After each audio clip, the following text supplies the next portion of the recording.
कहानी किसकी? वो कहानी एक वीणा वादक की, बहुत ही सुंदर वीणा बजाता और एक गांव में रहा करता। अब दुर्भाग्य ऐसा हुआ कि उसके बाद की पीढ़ी में कोई वीणा बजाने वाला नहीं हुआ। एक पीढ़ी निकल गई, दो निकल गई, तीन निकली, तो जो घर की सुंदर सी वीणा थी वो देखते देखते शो पीस का हिस्सा बन करके रह गई, रखी रहती थी ड्राइंग रूम में, लोगों को पता भी नहीं कि क्या है। 5वीं जनरेशन तक आते आते बच्चों को समझ में नहीं आया कि क्या है। बच्चों ने कबाड़ी को बुलाया, बोले भैया रखी हुई है, इसको खरीदोगे? कबाड़ी ने 10 रुपए दिए और खरीद के ले गया। बाहर चला तो एक वीणा वादक जा रहा था। वीणा वादक ने देखा और कहा कि साहब इतनी सुंदर वीणा तो मैंने बहुत वर्षों के बाद देखी, ये मुझे दे दो। उसने कहा ठीक है, 10 रुपए में खरीद, 11 रुपए में तू ले जा।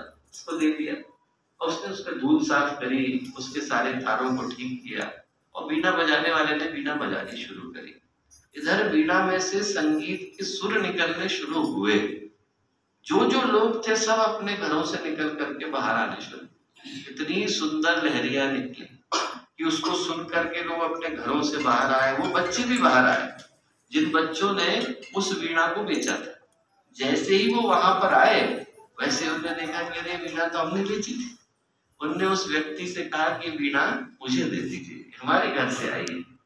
वो वीणा बजाने वाला बोला भैया वीणा मेरे लिए है, तुम्हारे लिए तो लकड़ी का टुकड़ा है।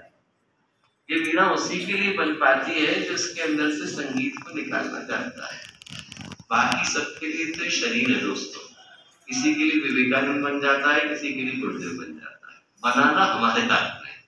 जो जीवन का सौभाग्य है वो इस आधार पर निकल करके आता है कि जीवन की अग्नि में हमने डाला क्या। इस अग्नि के अंदर जो हवन सामग्री डालता है तो खुशबू निकल करके आती है, जो कूड़ा डालता है तो बदबू निकल करके आती है।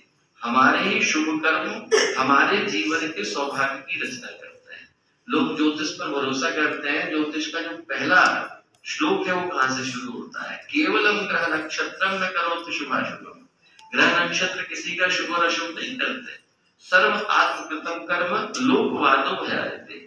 हमारे कर्म ही हमारे पास शुभ और अशुभ